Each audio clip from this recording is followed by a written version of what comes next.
Hello everyone, new month and new project, and this time we are painting this beautiful gladioli. I'm not entirely sure how to pronounce it, but the flower is beautiful.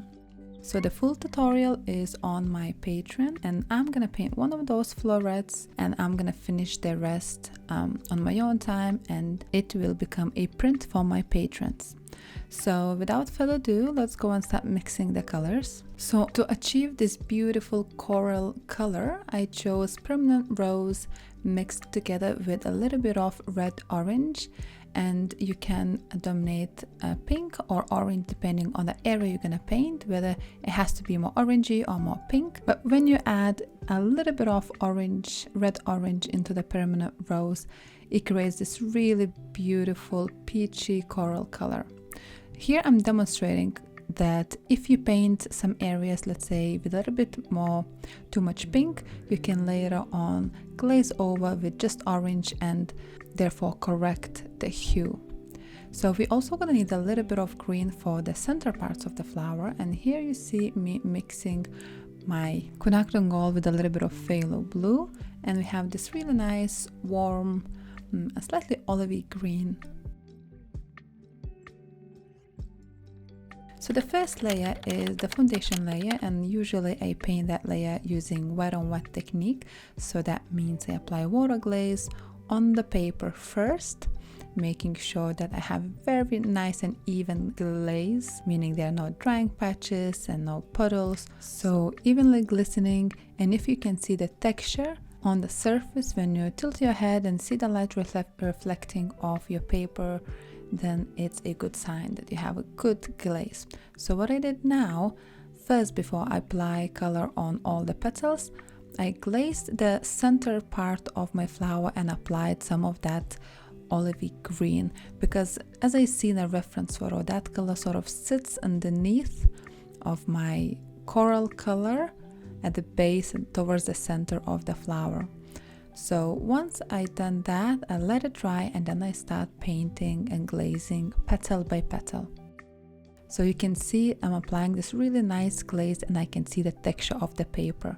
That is perfect. And then I load my brush with this beautiful color and we will start painting. So basically that flower has really matte petals. They're not shiny, so they don't have very shiny white and bright highlights. So I pretty much paint most of the petal, except you keep clean towards the center of it where it's lighter. But I add a little bit more color where I see darker, for example in the center part of the petal, and then with clean down brush I keep lifting off the color while the pigments and while the layer is wet in the areas they want to be lighter, like you see me doing now. And after each sweep I clean my brush, I take the water on my towel and I repeat the process for as many times as I need to. But you need to make sure you do that while the glaze is still damp. And the last step, right before the glaze dries out, I add a little bit more color in a certain areas where I want it to be a little bit darker. And you can see how with that one glaze you can create those tonal values and shadows and highlights, and from there on we have this really nice foundation where we can just build upon. So that's the process I'm gonna do on all of my petals, and then we're gonna go to the next step, which will be building the tonal values and creating the textures. Because you can see, if you look very closely, I'm not sure if you can see on the video, but the reference, you can see it has really fine texture, linear texture on all the petals. So that is one of my favorite parts to paint, because you're gonna have to use lots of dry brush and tiny brushes and little brush strokes. So yeah, so we're gonna get to that, but right now let's go and finish those foundation layers on all of my petals. And just to mention that you saw me mixing a little bit more pink into my coral color, because on one of those petals I can see a little bit more pink rather than orangey, and so I can slightly adjust my mix by adding one of those two colors depending on whether it needs to be a bit more pink or a little bit more orange.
after finishing our foundation layers, I see that we did a really good job from the first layer, and so this next step is sort of combined from two parts, because usually after foundation layer I start glazing and building tonal values, and then in stage 3 I start dry brushing, smoothing, creating texture.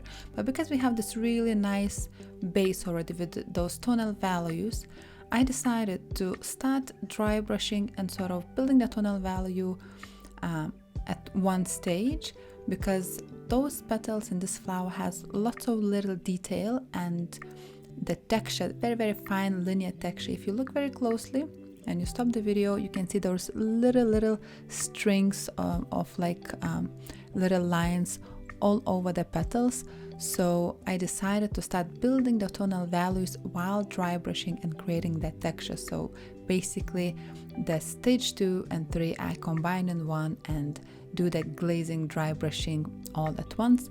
So where I need the layer to look a little bit smoother, I pick up slightly more watery pigment and glaze and glide over the paper and soften the edge of that little glaze with clean down brush. And where I need more detail, more texture, I pick up slightly drier pigment with my small brush and go with little brush strokes, creating this linear texture, and doing it over and over again until I build up some tonal values in each of those creases that you can see where petal has those little curls and waves and on the edges of the petals.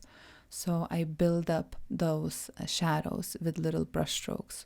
And if in some point you got the texture a little bit too rough and there's too much of that texture, you can then glaze over with watery transparent pigment over it, and therefore you would soften it a little bit. And so you need to adjust your pigment slightly with each area that you work on, because right now when in a stage 1 with wet on wet we focused on the area as a whole petal, and like we made our focus the entire petal, while now with dry brush we focus on a tiny section of that petal and work way more detailed and in a smaller scale. So we adjust our pigments a little bit by adding a bit more pink or more orange where we need to, and I'm introducing a little bit of gray color by adding a little bit of phthalo blue into my coral mix of colors to create this little bit more neutral purpley gray color for like those shadowy parts.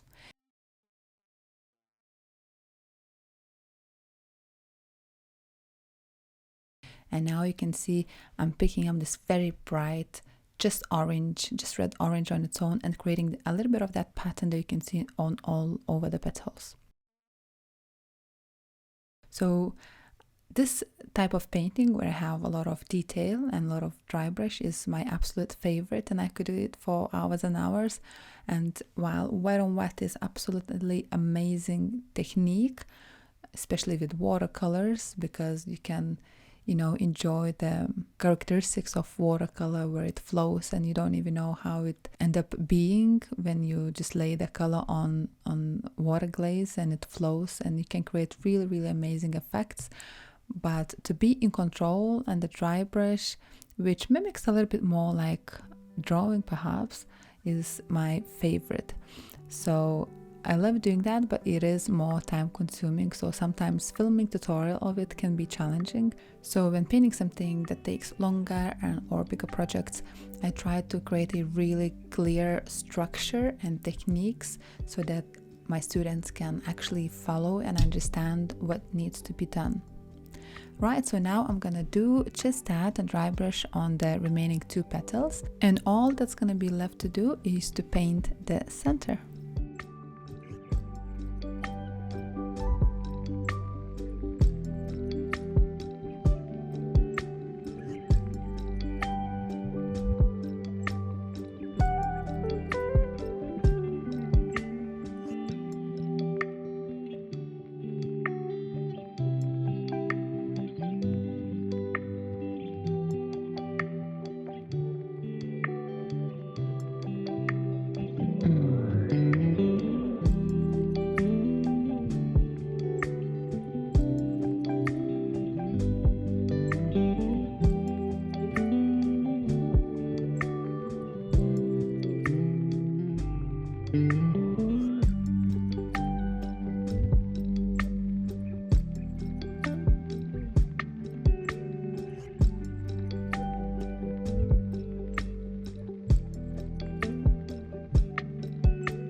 So if you are still here, you made it almost to the end, and now all we need to do is paint the beautiful center with those filaments and mix a little bit more greens and we will be finished. So now I'm mixing up a little bit more of my green. So I'm using quite a limited palette, so I usually end up using the same yellows and my blue. So for now I'm only using my Fallow blue. It's one type of blue, and I have cool yellow, lemon yellow, and warmer yellow, quinacridone gold, and I end up using them both and alongside with my Fallow blue. And then to make it green a little bit more natural, I always add a certain type of red depending on what I'm using for that particular project. So in this one we were using permanent rose, so I'm adding permanent rose to my green mixes. So the more limited palette you're gonna keep, the fresher your colors are gonna look. So I'm using all the same pigments, but by changing a little bit of quantity of each and saturation of each pigment, I can create different types of greens, which is more yellow, more greeny, more darker green. So you just need to pick up your pigments and experiment with your mixing. So to start with, because the center part is quite detailed and small, I pick up my small brush and I start outlining first the very center part of it and where the petals end and start laying my foundation layers with very, very pale bluey green. And then I start picking up my fresh green and painting in the remaining parts. So in small area like this, it's hard to be very specific of what I'm doing. So I'm not using any wet on wet techniques because the area is very small. So I'm painting straight with the pigment on dry paper, and I'm using my pigments fairly dry because, again, for the same reason that the area is really small, you don't want to pick up very watery pigments because that would prevent you from being very detailed, and you end up putting droplets on that small area and you can't really glaze. So at this point you want to almost draw then paint because of the area being very detailed and tiny. So I'm starting to lay the colors in the darkest parts and then glazing over with lighter, and then again building a little bit more dark and again glazing over the lighter parts. And also don't forget to see if the center looks connected to all the petals, and if it doesn't, try to dry brush around to make that center sort of tie in together with those petals. A little bit few details of dark burgundy red and the flower is finished. So I hope you enjoyed the tutorial and I'll see you the next time. Bye bye.